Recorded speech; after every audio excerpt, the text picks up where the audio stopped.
खबर शामिल करते हैं मंडी बहाउद्दीन से, जहां से हमें रिपोर्ट किया है अनायतुल आजम क्लेयर ने। मंडी बहाउद्दीन में नए तैनात होने वाले डिप्टी कमिश्नर उस्मान खालिद खान ने अपने ओहदे का चार्ज संभाल लिया। डिप्टी कमिश्नर ने डीसी ऑफिस की मुख्तलिफ ब्रांचेस का तफसीली दौरा किया।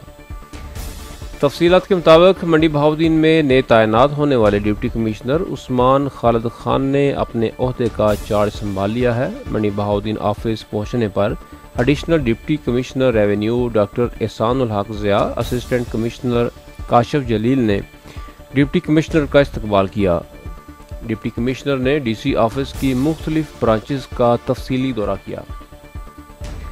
उन्होंने डीसी ऑफिस में सफाई सुथराई और लॉन में घास की कटाई करवाने की हदायत की। इस मौका पर डिप्टी कमिश्नर उस्मान खालिद का कहना था कि वज़ीर-ए-आला पंजाब हमजा शहबाज के विजन के मुताबिक ज़िला मंडी बहाउद्दीन को हकीकी मेनू में एक मॉडल ज़िला बनाएंगे। हुकूमत पंजाब की तरफ से अवाम नास को दी जाने वाली तमाम तर सहूलियात एहसन तरीके से अवाम तक पहुँचाई जाएंगी। उन्होंने कहा कि सरकारी अफसरान की ज़िम्मेदारी अवाम के मसाइल का फौरी हल और इनकी मुश्किलात का खात्मा है। बारज़ां डिप्टी कमिश्नर ने शहर का दौरा करके सफाई की सूरत हाल का जायज़ा लिया और बेहतर बनाने और तजावीज़ात के खात्मे के अहकामात जारी किए।